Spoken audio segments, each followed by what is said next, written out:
Yeah, let me medicate.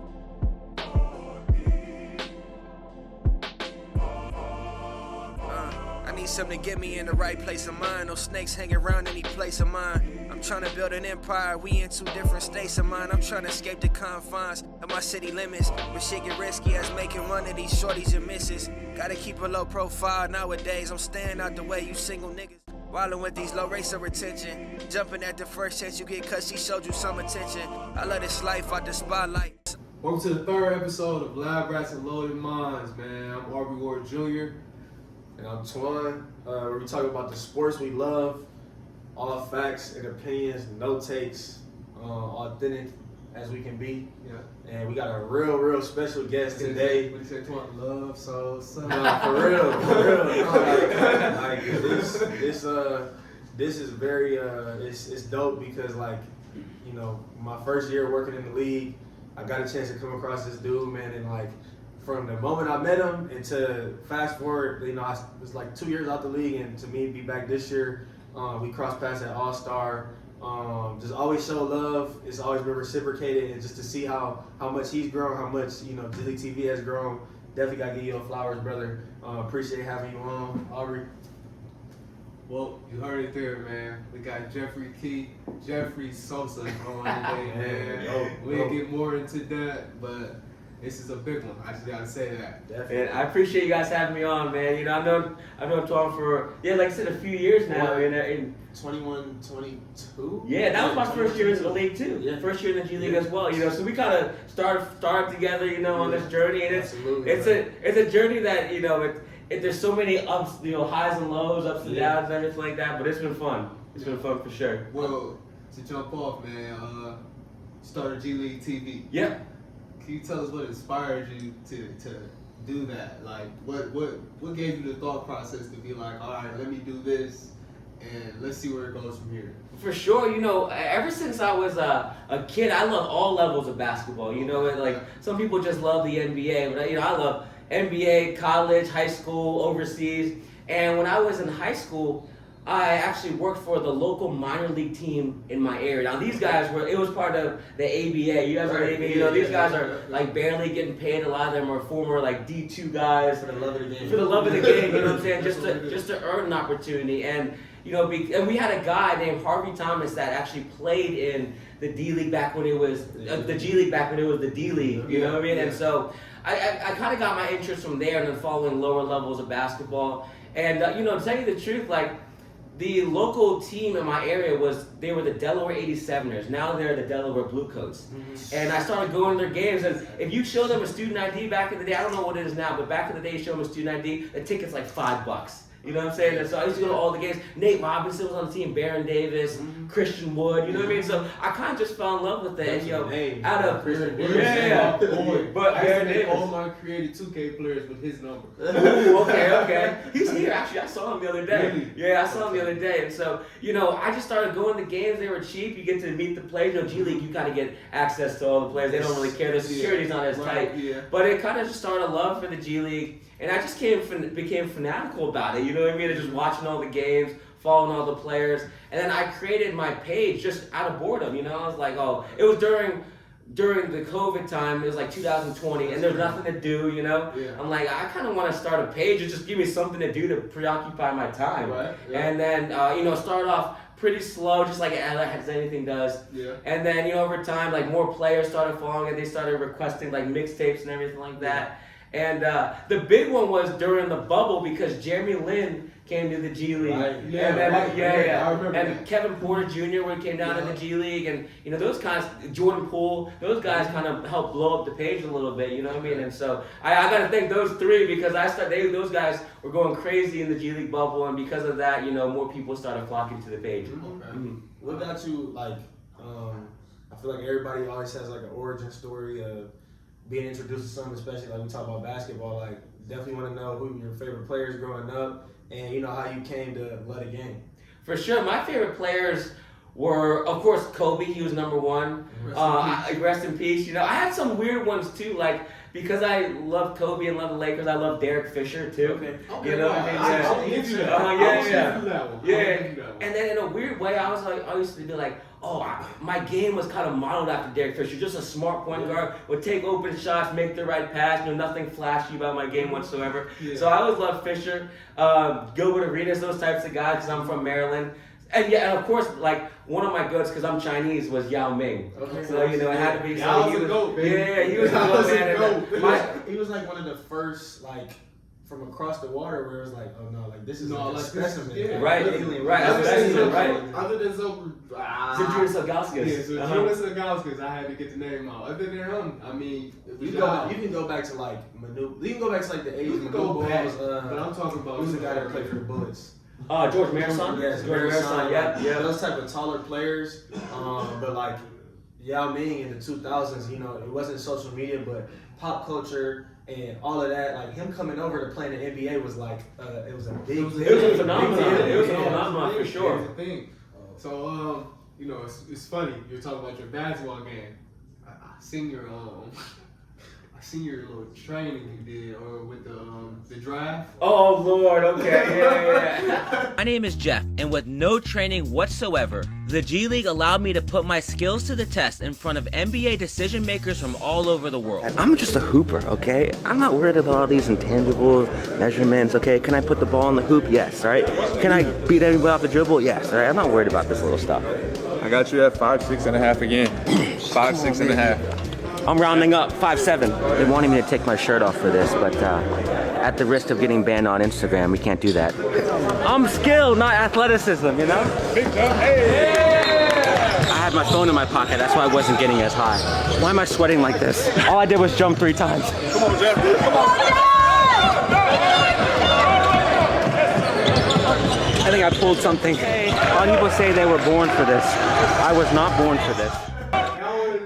What inspired you to do that? Because I love that, man. It was like, it was just a joke video. Fun. No, having fun being you. Like, is that something that like that's normally your personality? Are you normally like that? Yeah, for sure. Like, is that normally how you operate? Like, that was I had a great time. I looked at it right before I got on the plane because I'm trying to do my research. Right. Make sure I know what I'm covering. And that was a great video. I really had a good time watching that video. I appreciate that. Yeah, that video was just for fun because, you know, the G League Elite Camp is basically the same thing as the NBA Combine. You know what I mean? But people think that, I don't know if people think that it's different or whatever the case is, but you know, that video was just to show like what the players are going through. You know, which is the same thing that the NBA players are going through. They're testing their vertical, you know, all their measurements, even, you know, their wingspan, their finger length, you know, all that type of stuff. And so that was just for fun. I would say this like, you know, it made it seem like I didn't play, or you know, like that was part of the joke about it. You know what I'm saying? Like, you know, I can still play a little bit. Like, you know, I used to say I seen you shoot before. You don't even have to.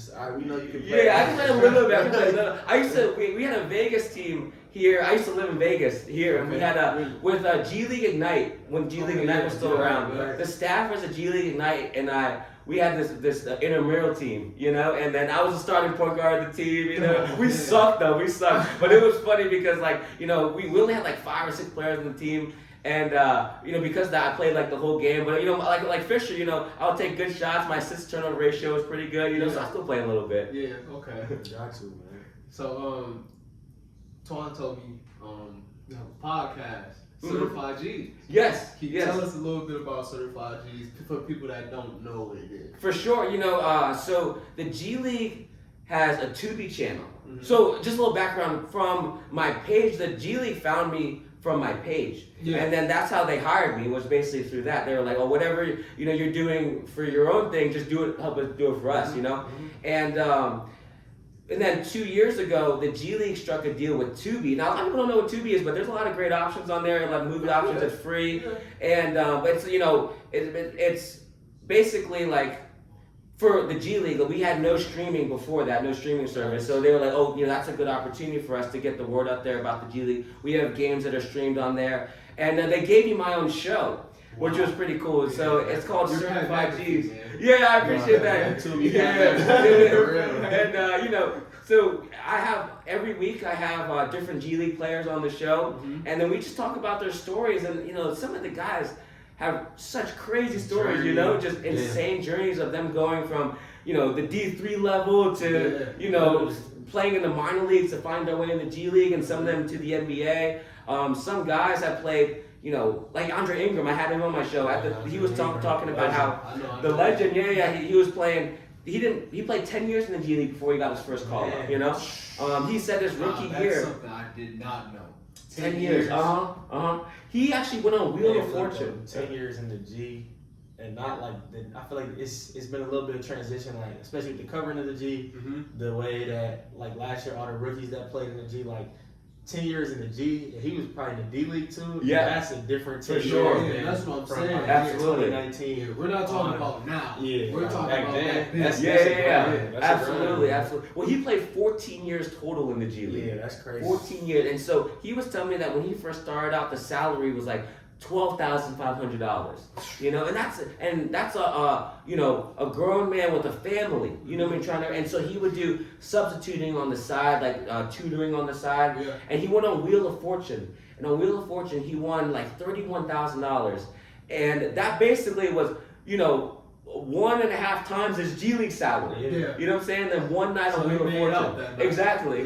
But yeah, some of the stories that we tell on this show are fantastic, and it's we get a wide range of guys. Guys that are trying to make the NBA, guys who have played in the NBA, guys who have been in the NBA and then found themselves out of it, and now they're in the G League trying to work their way back. Yeah. So everywhere in between, kind of thing. Yeah. So first off, I give your flowers once again. I feel like I'm gonna say this to the camera. I feel like he has helped with the exposure of the G League. Absolutely. That means a lot. That means a lot. 100%. With me saying that, I want to know, what do you think now about the exposure to the G League? Like, I think it's becoming a great thing. More people are able to watch. More people are invested into the G League, seeing player development. What do you think about the exposure now from when you started? How do you think it's changed? Hey, look, didn't we just talk about this today? We did. We were just talking about this earlier. We were. The expansion and the growth of the G League in the past 5 years or so has been huge.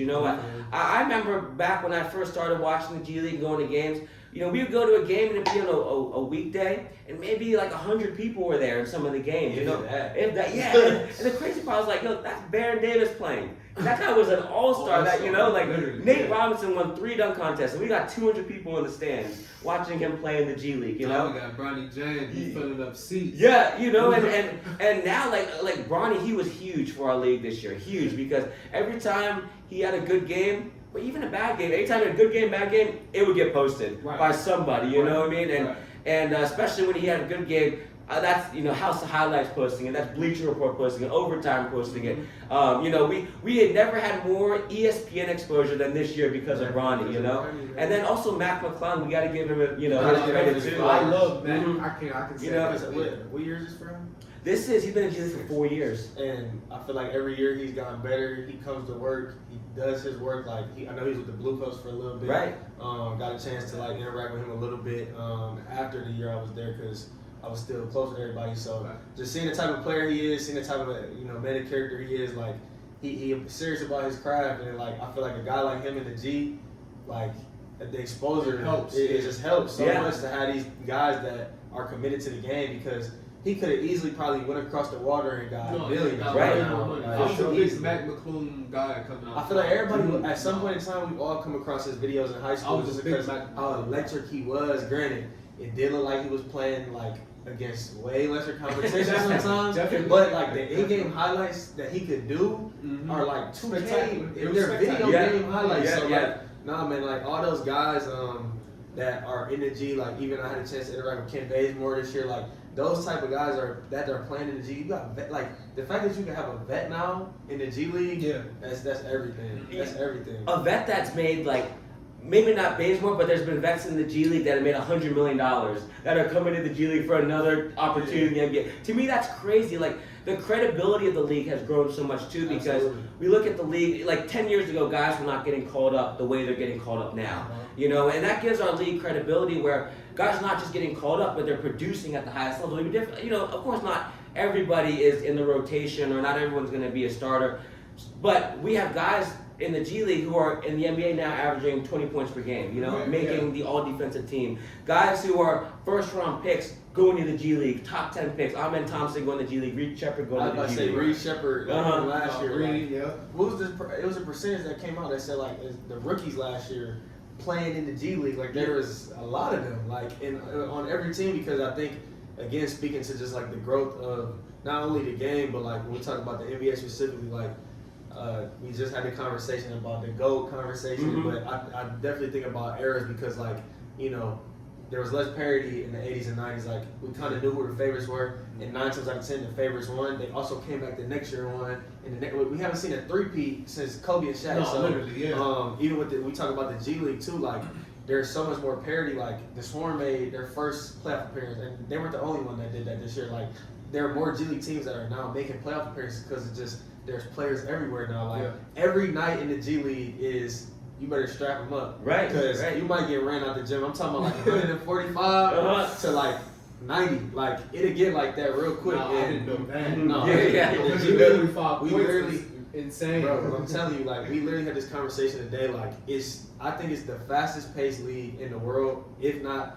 I mean, it's hard to say because I haven't watched every single league. But from what I've seen, all the basketball that I've watched, like it's every game too. It's not just one. Like there is no walk. Teams walk it up, but like most teams score, get out the net, kick it up the floor. Like because everybody's trying to make an NBA roster. Like you don't have.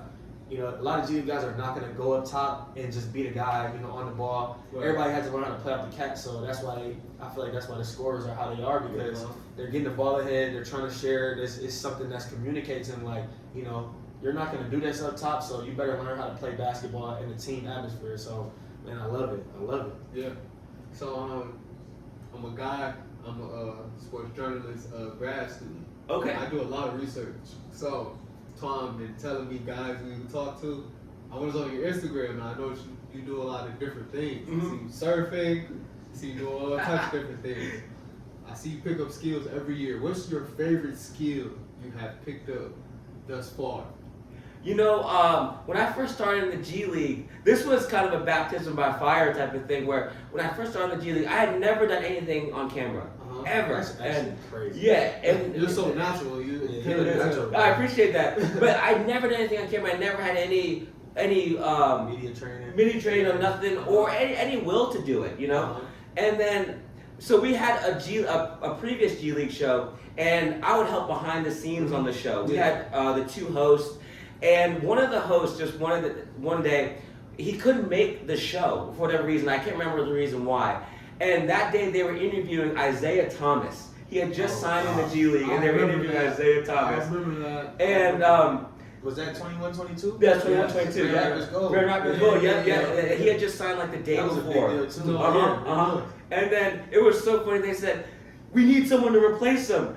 Jeff, can you replace him?" I was so nervous. I said yes because I wasn't going to turn down the opportunity to interview Isaiah Thomas, but I was so nervous because I never interviewed or talked on camera or done nothing like that, you know? And then I look back and I'm like, wow. I look back at the interview, I'm like, thank God I wasn't stumbling on my words or stuttering or anything like that, you know? I was just like, okay, play it calm, you know? Because it's not like they had me interview just some random guy in the G League. They had me interview Isaiah, you know what I mean? Right, yeah. And in 2021, he was just a couple years removed from, you know, being that guy. One of the greatest playoff performances we've ever seen. Right. And like for him too, being a guy that they probably listed him at like 5'9", and he might be 5'9", but he might even be shorter. He might be like 5'7". Yeah, he might be like 5'7". He was almost averaging 30 a game in the league with before he got hurt. Yeah. Ron, Kyrie, like you have all these guys in their prime still, and this dude was one of the best. He was he finished top 5 in MVP vote. Yeah. Like killer, man. And the top fourth quarter scorer in the league too. Yeah. You know, and so, but it went so well, honestly. Like Isaiah Thomas was the nicest guy,